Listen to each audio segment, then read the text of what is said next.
Oi, gente. Eu gostaria de hoje poder fazer uma abordagem bem rápida e de forma bem prática sobre a questão da aproximação, já que a gente está vivendo essa coisa da quarentena. E eu espero trazer para esse púlpito virtual uma porção ungida da palavra de Deus para sua alma. Um cidadão chamado Stephen Lawson disse: deixe a sua opinião em casa, traga para o altar somente a palavra de Deus. E é isso que eu espero fazer, trazer para cá, para esse nosso altar, a palavra de Deus, para com isso abençoar, renovar o seu coração.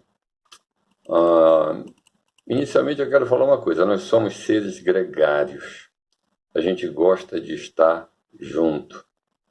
Daí muita gente está com ansiedade para ver gente, para se relacionar, para bater papo.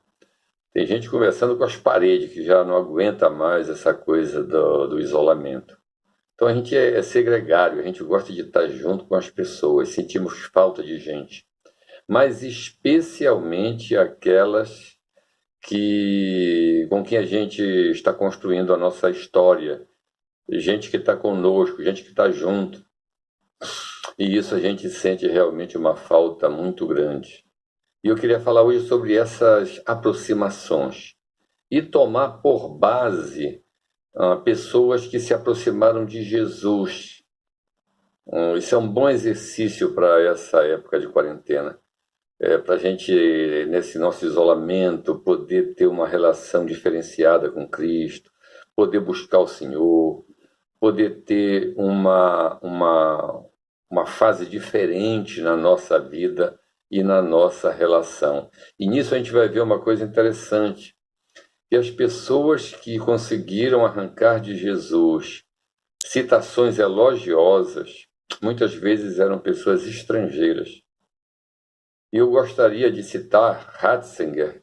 Ele fala alguma coisa nesse sentido: a internet nos aproximou, mas não nos uniu, nem nos fez mais irmãos.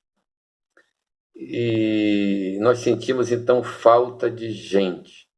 Por isso que a gente tem que pedir para Deus para que a pessoa que a gente mais sinta falta, mais desejo de estar conosco, seja da presença do próprio Deus, através de Cristo Jesus, o nosso Senhor.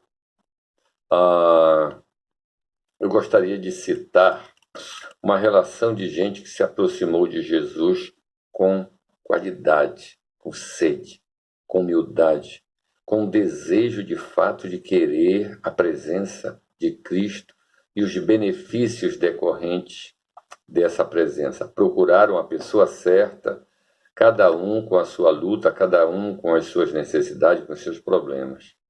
E nessa relação, a primeira que eu quero citar é aquela viúva pobre. Em Marcos, capítulo 12, faz citação daquela viúva pobre. E chamando Jesus seus discípulos, diz o texto sagrado, disse-lhes: em verdade eu vos digo que esta pobre viúva deu mais que todos os que ofertaram no cofre.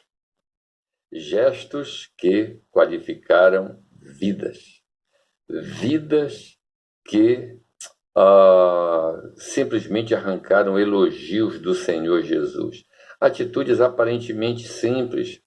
Aquela viúva que, junto com um monte de gente ali, que estava dando muito mais dinheiro, colocando no gasofilácio, e Jesus foi exatamente naquela mulher que colocou 2 moedinhas ali, baixo custo, mas que teve um custo-benefício extraordinário para a vida dela própria. O segundo é o centurião, também estrangeiro. Lá em Mateus 8:10, Jesus, ouvindo isto, admirou-se e disse aos que o seguiam: em verdade eu vos digo que ninguém via em Israel com tanta fé. Também eu vos digo que muitos virão do Oriente, do Ocidente, e sentar-se-ão à mesa de Abraão, Isaque, Jacó, no reino dos céus. Mas os filhos do reino serão lançados nas trevas exteriores. Ali haverá choro e ranger de dentes. Isso faz a gente chegar a uma conclusão muito óbvia, irmãos. Status adquirido não é garantia nenhuma. Status adquirido, ser cristão, ser evangélico, frequentar uma igreja, isso aí não tem valor quase que nenhum. É importante você frequentar a igreja, é muito importante você congregar, como faz citação no livro de Hebreus, mas o mais importante do que isso é desenvolver uma relação com o próprio Senhor Jesus. Aí o ir à igreja, aí o fazer, ter atividades na igreja, vai ter uma relação, vai ter um sentido muito mais profundo, muito mais intenso. O evangelho é como a internet. Aproxima os que estão distantes e afasta os que estão próximos. Pense nisso. A terceira pessoa dessa relação é a mulher do perfume lá de Betânia. Mateus 26 diz: aproximou-se dele uma mulher que trazia um vaso de alabastro, cheio de bálsamo precioso, e o derramou sobre a cabeça, estando ele à mesa. Quando os discípulos viram isso, indignaram-se e falaram: por que este desperdício? Pois esse bálsamo podia ser vendido por muito dinheiro e se daria aos pobres. Mas Jesus, percebendo isso, disse-lhes: por que molestais esta mulher? Pois fez uma boa ação para comigo. Pula para o verso 13 e diz: em verdade eu vos digo que onde quer que esse evangelho seja pregado, também o que ela fez será contado para memória sua. Outra conclusão óbvia, irmãos. Quanto maior o nosso desprendimento, maior o nosso galardão, maior o nosso reconhecimento diante de Deus. A palavra de Deus é clara, irmãos. As nossas obras são a nossa sombra, vão nos acompanhar. Aquela mulher não fez desperdício nenhum, ela fez investimento. Ela foi ali para ser prazerosa a Deus. Se aquele bálsamo era o que ela tinha de mais precioso, ela deu o que ela tinha de mais precioso. Podia ser vendido? Podia. Podia ser dado o valor da venda para os pobres, ser canalizado na assistência social? Podia. Seria um gesto nobre. Mas ali o que estava valendo era uma questão muito mais nobre. Era a pessoa de Cristo Jesus. O valor da sua figura como Deus Filho. E é isso que nós precisamos entender. Em vez de molestar pessoas que estão operando, que estão trabalhando para Deus, etc., etc., é nós fazermos boas ações para Cristo. Podermos agradecer ao Senhor e ser agradável ou agradáveis a Ele. Lembre disso, quanto maior o desprendimento, maior o galardão. A quarta, mais uma mulher, a mulher Cirofenícia. Já que nós estamos vivendo nesse período das mães, Marcos capítulo 7 diz: Jesus foi para arredores de Tiro e de Sidom. Entrou numa casa e não queria que ninguém soubesse, mas não conseguiu manter em segredo sua presença. De fato, logo que ouviu falar dele, certa mulher cuja filha estava com espírito imundo veio e lançou-se a seus pés. Está aí um lugar bom para a gente se derramar aos pés do Senhor. Verso 26 diz: a mulher era grega, de origem cirofenícia, e rogava a Jesus que expulsasse o demônio da sua filha. Mas Jesus dificultou as coisas para ela. Ele disse: deixe que primeiro os filhos comam até se fartarem, pois não é correto tirar o pão dos filhos e lançá-lo aos cachorrinhos.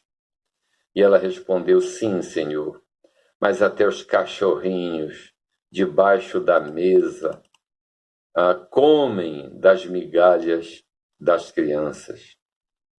Irmãos, essa mulher grega, essa mulher cirofenícia, ela foi até a posição de um cão. Ela se humilhou, ela se comparou com um cão para pegar a sobra do que cai da mesa das pessoas que estão se servindo dela. E essa humilhação daquela mulher representou muito para o Senhor. Então o Senhor Jesus disse: por causa desta resposta, você pode ir. O demônio saiu da sua filha.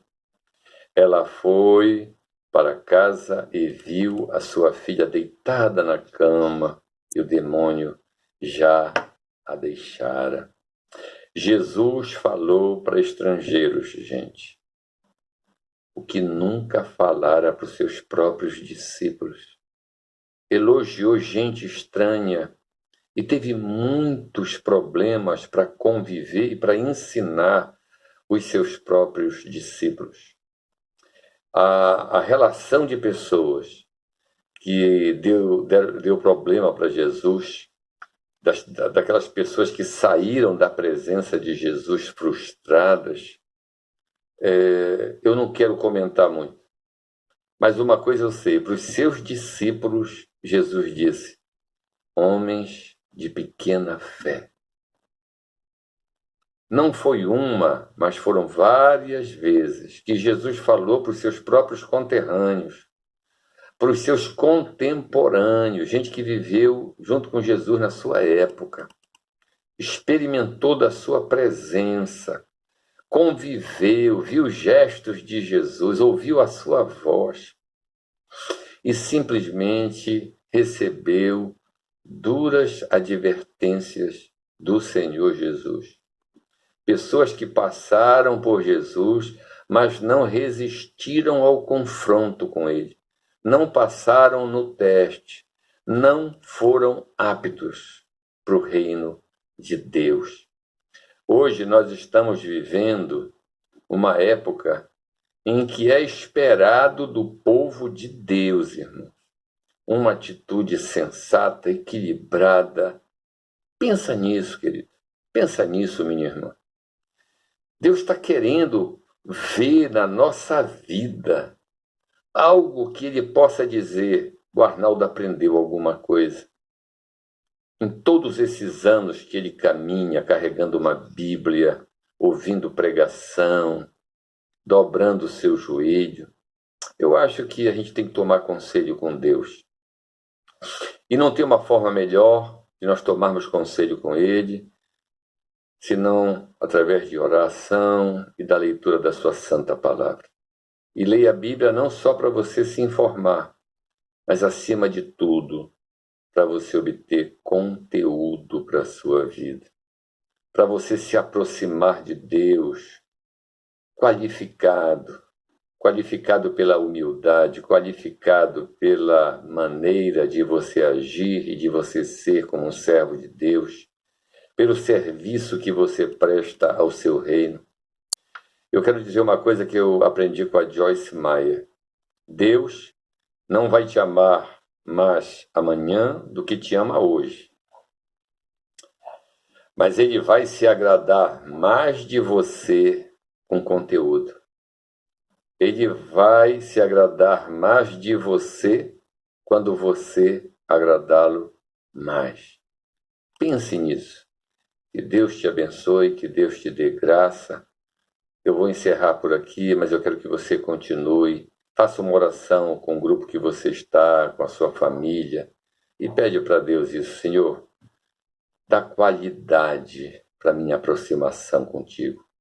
Eu quero me aproximar contigo tendo conteúdo para te dar o melhor louvor que eu puder, para cantar da melhor forma que eu puder cantar, para apresentar um coração desprendido, um coração devoto, um coração aberto, um coração de fato doado para o Senhor. Aí nós vamos poder fazer a obra dele, vamos poder exercitar nossa fé com muito mais proveito. vai haver muito mais fruto nessas nossas ações. Deus abençoe a todos.